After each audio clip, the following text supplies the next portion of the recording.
Sawadee krap, I'm JP Mestanza, and today is Thursday, May 15th. You're watching Phuket Xtra, brought to you by pvcphuket.com. Police believe the driver of a van fell asleep before he crashed into a high-voltage electric pole in Wichita early this morning that resulted in him being electrocuted to death. The crash took place at about 1 a.m. this morning on Soy Tepanuson in Wichita, as a 29-year-old Thai national, identified by police as Tanakon Patawang, was found inside a severely damaged van, which collided with a concrete high-voltage electric pole. Upon impact, the pole fell onto the van, which caused the electric meter to explode and catch fire, which quickly spread to the vehicle. When authorities and rescue workers arrived, they quickly put out the small blaze and found the driver dead inside behind the wheel. Police say that he appeared to have been electrocuted, as they saw burn marks and bruising. The victim was trapped in his seat and the body was pinned by the fallen pole. It took rescue workers about 2 hours to extricate his body from the vehicle, and rescue teams used a crane from the Provincial Electricity Authority, which was brought in to lift the damaged pole. The crash also left the immediate area with a power outage. A preliminary investigation by authorities suggests that Mr. Tanakon may have fallen asleep at the wheel, leading to the crash. His body was transported to Vashida Phuket Hospital for examination. No other vehicles were involved in the crash. The investigation continues. For more, visit thePhuketNews.com. The unofficial results of the recent election this past weekend show that the mayorship of Patong will stay in the Manisri family, as Lalita Manisri, the sister of the outgoing Patong mayor, celebrates her win.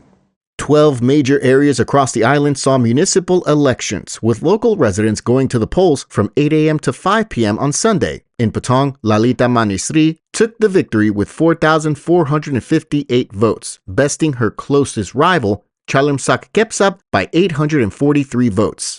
Miss Lalita has spent the past 4 years as deputy mayor of Patong under the administration of her brother, Chalermsak, who did not run for re-election. Miss Lalita stated that the first item on her agenda is infrastructure improvement in Patong, specifically sidewalks, walkways, and roads. Meanwhile, over in Phuket town, Supachok Laungpet won more than double the votes of his nearest rival to become the next mayor of Phuket town. He will replace incumbent mayor Saroj Ankanapilas, who did not run for re-election. Supachok is well known for his very active efforts in trying to resolve the solid waste crisis at the incinerator facility in Sapanhin, and for his steps to help prevent flooding throughout the town. In Karon, Walop Nadon became the next mayor of Karon, while Samran Jindapon returned to power as Chalong mayor. In Rawai, Thames Kraitet was the sole candidate for the seat of Rawai mayor, as former Rawai mayor Arun Solos did not run for re-election due to the corruption charges he's currently fighting. In Wichita, Krita Choti Wichpipat was re-elected mayor, while Jirayut Songyot won the mayoral election in Ratsada.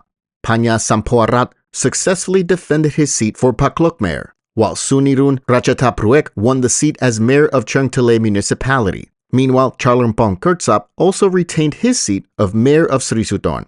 For more, visit thePhuketNews.com. Starting this Friday, the Similan Islands Marine National Park will officially be closed to all tourism for 5 months. And once it does reopen, the new e-ticket system will be implemented. The Similan Islands will be closed for natural rehabilitation for the next 5 months, starting this Friday, May 16th. It's also closed due to the safety issues, as the rainy season in the Similan Islands brings rough waters. The Marine National Park will also undertake improvements in each section of the Similan Islands, including buildings on the islands. There will be meetings with tour operators regarding management, according to park officials. As the Similan Islands are among the national parks adopting the department's e-ticket system, visitors will be required to purchase tickets online starting October 15, using their identification number if they're Thai nationals or their passport number if they're foreign nationals. Visitors can buy tickets either before their trip or before 8 a.m. on the day of their arrival. For more, visit the link in the description.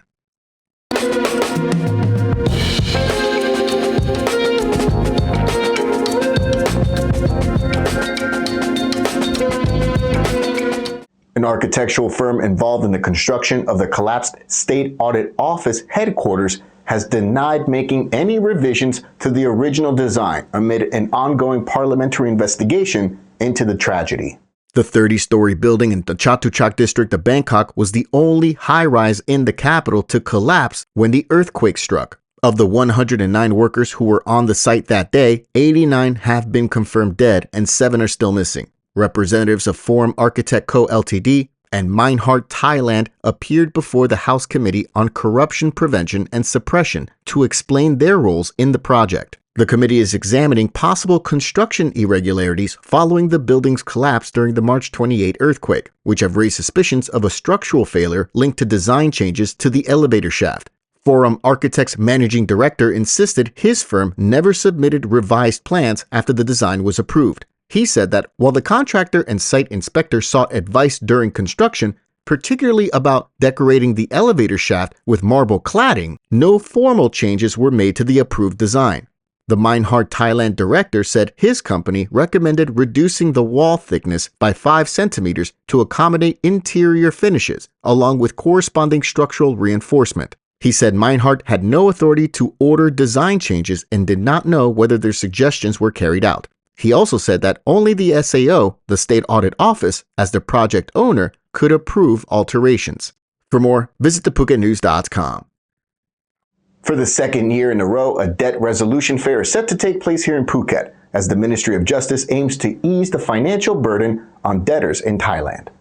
The event officially opened on Wednesday at the Phuket Rajabat University with the opening ceremony led by the Secretary of the Minister of Justice, who was joined by other top local and national officials. The fair is part of a government effort to tackle widespread debt issues through voluntary mediation while ensuring that financial discipline and debtor integrity are maintained.